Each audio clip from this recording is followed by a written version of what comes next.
الحمد لله الواجب الوجود الدائم العطاء والجود الموجود قبل كل موجود، والصلاة والسلام على رحمة المهداة سيدنا وحبيبنا وعظيمنا وقائدنا محمد صلى الله عليه وسلم.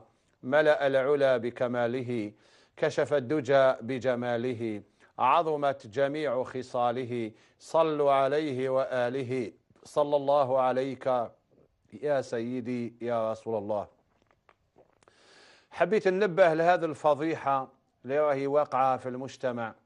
بعض التجار، سمعوني مليح، بعض التجار راحوا يستوردوا الآن، هم يجيبوا بوبيات دميات شغل مرأة كيما مرأة، وخادمينها يعني كل ما يوجد في المرأة يوجد في هذه الدمية. الطول نتاعها طول تاع مرأة، العرض نتاعها، السمانة نتاعها، كأنها امرأة حقيقية، برك لا روح فيها، لا روح فيها. ولاو بعض الشبان يشري دمية ويتزوجها، يعني يعاملها ويعاشرها معاشرة الزوجة. وبعض الناس يقول لهم بالذي لا شيء فيها، ما دام دمية يعني ما امرأة حقيقية، فهذا ليس من الزنا وما فيها والو. حسبنا الله ونعم الوكيل.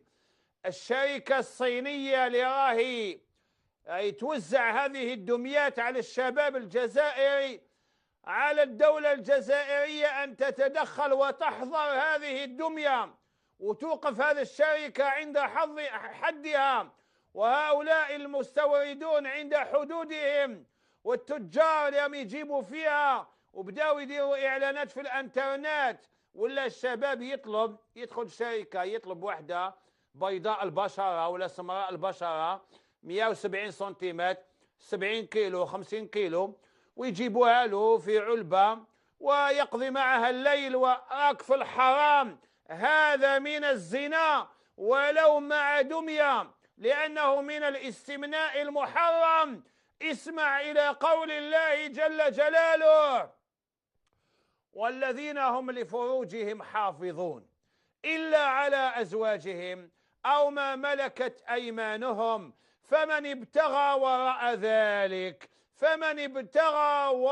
ذلك فأولئك هم العادون، أي الذين تعدوا على شريعة الله. الله جل جلاله يعلم الأشياء قبل وجودها، ومن علمه أنه يعلم يجي نهار يولوا يتزوجوا بالدميات، يزني مع دمية، وقالوا له ما فيها والو لأنها دمية ما هيش حقيقية، ما فيها لا الرجم ولا الجلد، ولكن فيها لعنة الله. وقال: فمن ابتغى وراء ذلك فأولئك شكون هم العادون الذين يتعدون على شريعة الله. كيف 18 مليون طفلة بلا زواج في الجزائر؟ ما صبتش انت مرأة، صبت غير بوبية تروح تتزوج بها؟ حسبنا الله ونعم الوكيل. ولما نقول لكم واسمحوا لي نقولها لكم، الله يغفر لنا ويتوب علينا، رجال مزوجين عنده زوجة ويروح يشري دمية ويقول لك انا كنت حب مرة كيما هذه الدمية، بصح مرتي ما تشبه لهاش، يروح يشري دمية. وداروا لهم كل وش كاين في المرأة، حتى البكارة داروها في هذه الدميات، وكل شيء اصطناعي. حسبنا الله ونعم الوكيل. وين رانا رايحين يا عباد الله؟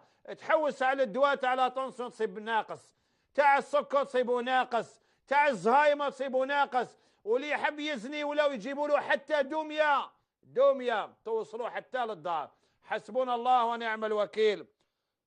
18 مليون طفلة بلا زواج، و9 ملايين عانس قاعدين في الديور قاعدين يبوروا، وهو يروح يتزوج بدمية. حسبنا الله ونعم الوكيل. هذا حرامك وسمعتم، باش ما يلعبها لكمش بليس. وهذا الشيطان هذا اللي قال لكم ما فيها والو لأنها دمية يجوز تقضي معها الليل، هذا حرام. أني قلت لك أنت ملعون عند الله. إن العينان تزنيان وزناهما النظر، وإن اللسان يزني وزناه الكلام، والذين هم لفروجهم حافظون إلا على أزواجهم أو ما ملكت أيمانهم فمن ابتغى وراء ذلك فأولئك هم العادون. يا وزير التجارة اتحرك، اتحرك، كي تولي الدمية تغزو الشباب وتغزو البيوت، كل واحد داي دمية لدار ولا داي زوج ولا داي ثلاثة. واني شفت واحد الحصة داروها في النهار، يشري دمية ويقعدها قدامه ويمشط لها ويهضر معاها ويغسل رجليها ويوكلها، وهذا هبال. اكو الشعب هبل، الشباب هبلتوه. حسبنا الله ونعم الوكيل، حسبنا الله ونعم الوكيل، حسبنا الله ونعم الوكيل. هذه رسالة وردت إلينا من مصلحة الإرشاد والشعائر والأوقاف من سيج، من سيج بولاية معسكر، مديرية الشؤون الدينية والأوقاف لولاية معسكر. قبل ما نقرأ رسالة نقول لمديرية الشؤون الدينية تاع معسكر، نقول لهم بارك الله فيكم وربي يجازيكم، وراكم تصرفتوا التصرف الحضاري. أنا لما جاتني رسالة من سكان سيج، من سكان سيج، أنا قرأتها كما جاءت، ما قدرت، لأن الحصة ما نقدرش نسكت أنا على مشكلة واقعة في بيت الله. وكان الفكرة نتاعي أن يجيني تكذيب، وهذا هو المعقول. جاني تكذيب وهي رسالة وبارك الله فيكم، وراكم تصرفتوا التصرف المعقول. يعني كانوا ناس يتصلوا بي يقول لي يا شيخ اما حين يشرعوك، اما حين يوقفوك في المحكمة، اما حين هذه ما دي خلاص الكلام هذه تاع المحكمة. كاين قضية هضرنا عليها عندهم حق رد. هاي لك رسالة أقرأها. يقول الموضوع ما جاء في الحصة التلفزيونية أنصحوني لقناة النهار في إطار حق الرد الذي تمتلكه أي جهة كانت محل رسائل وتصريحات، سواء كان منبر صدورها الصحافة المكتوبة أو المرئية، وتذكيرا بقوله تعالى أعوذ بالله من الشيطان الرجيم يا أيها الذين آمنوا إن جاءكم فاسق بنبأ فتبينوا أن تصيبوا قوما بجهالة فتصبحوا على ما فعلتم نادمين. يشرفني أن أعلمكم أن المعلومات التي ذكرتموها من خلال تعليقكم على الرسالة الواردة من مواطنين يقطنون ببلدية سيج تعرضوا من خلالها إلى توقيف المسمى مجاهر نور الدين عن مهامه كقيم بمسجد عبد الله بن العباس الكائن بحي المحطة بلدية سيج مركز، كونه كان في نزاع مع السيد رقاد عبد الرحمن.